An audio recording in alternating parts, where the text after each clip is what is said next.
همداران عزیز 8 آگوست سال 2024 می باشد ما قرار داریم در دهه لوچوبی نوحه ورزو و در نزد من عمر علی سودگی است که همین باغ رو آباد کرده است در زمین همسایه من حاجی یوسف و حاضر میپرسیم که چقدر این در همین زمینی که پر از سنگ است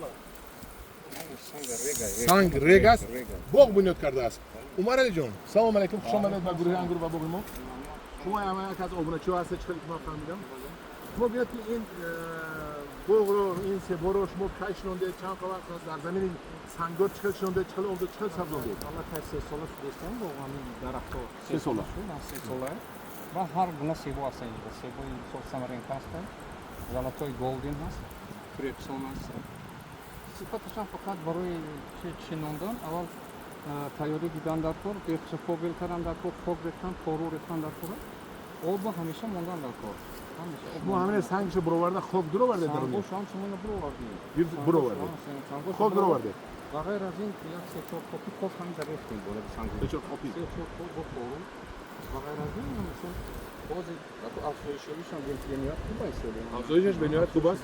سال آینده میبنده خود خواه. سال همین سال بستن البته پیش از 3 تا 4 تا 18 تا میبنده 3 سالش.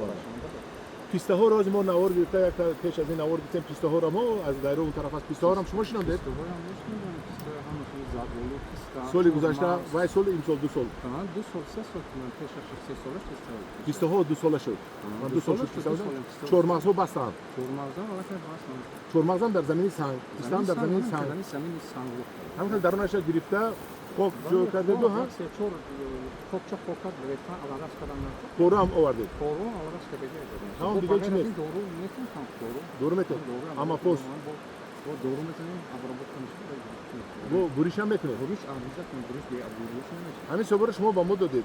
این سبوی راوفی می باشد. این سبو در کجا میروید؟ سبو من همین باغ دامشون باغ. این طرف باغ همداران عزیز عمر علی این رو از درون خالتاش برآورده به من داد. این سبوی راوفی می باشد. و میپرسم که از این سب بسیار دارید شما؟ این سب هست. با فروش هست؟ بفروشید. شما چند پولی فروش دادید؟ 8 سون، 10 سون، 7 سون، 6 سون، تو 5 سون. یعنی از باغداری شما فایده دیده شده؟ البته مهنت کنه راحت کنه. راحت نیست مهنت فقط مهنت سخت کردن نکنه. رحمت. سبو خوب نشون درخت خوب نشون راحت فایدهش میگیره. فایدهش میگیره. یگان اونجا کرکنی هم رفتن در کنه همینجا هم از باغ. البته هم مهنت کنه زندگی نمیشه یک سر هم نشه مهنت کنه. زندگی میگذارد باغ. برای چی من این صفتش کمتر گنده شده گی؟ این اون جولا شد جولا زد ایران جولا زد akşam که کمتر وای شد دیگه ایران یگان علاج نداره جولا زد دیگه برای اینکه چیدن ده hani جولا زد دیگه علاج نداره زخمی شده این وقت لیکن این بله چه بازی من حس نشد برای بینیت سبی نازاین سبی رافی میگنشن با بابایی بسم الله الرحمن الرحیم خیلی گزارم سبو توجیکی سبی شیرین این سب سفید ها این سبوی باباگی است باباگی بله بهترین سبی بله گنفون باباگی رو ما باید نگاه داریم البته باید نگاه داریم قرص میکنه شیرین بینیات آب باشم بسیار آب بسیار خوب دیگه این آب هر با شیرینیش رو گرید با مزهش رو گرید درونش سفیدی درونش رو گرید همداران عزیز در همین منطقه‌های ما بسیار آب خوب که نزدیک آب ما پرام می‌کنیم برای همین بسیار شیرین میشه بله بعد منطقه کوستوف هست سید نغمه جوان مردان محترم ما باید عبرت بگیریم همین خیلی زمین های سنگرخ رو باید باغ کنیم در پنجکن دیدید مقصود جون در کوه همین کوهی همین یه برده برآمده خاک برآورده است با ماشین و با پشتوره باغ کرده است این منطقه ببینید که سنگ ها رو کنده خاک آورده ریخته که قشلاق از اینجا 2 کیلومتر دور است.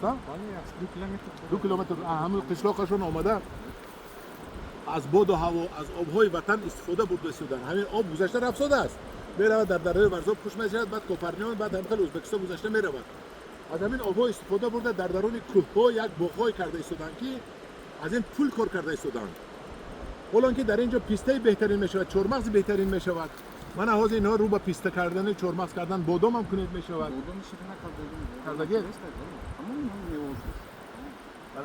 برای عکس چه برو بگی در کوبستان بسیار آب میکنیم. ها ما 3-4 ماه دیگه با پنج آب میکنیم.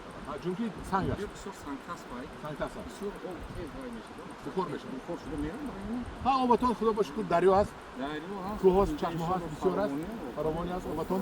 حرکت میکنیم که بی آب نمونه درخت‌ها. درخت‌ها بی آب مونه حتما خواهد میشه. احمد همجاران عزیز از نام همه شما از نام گروه انگور و باغ با اکای عمر علی برای این مهنتشون انا یک جهان تشکر میگویم با اینکه عمر دراز سلامتی بر دوام و بردباری ها در ساحه کشاورزی در باغداریشون آرزو میکنیم در پناه خدا باشید.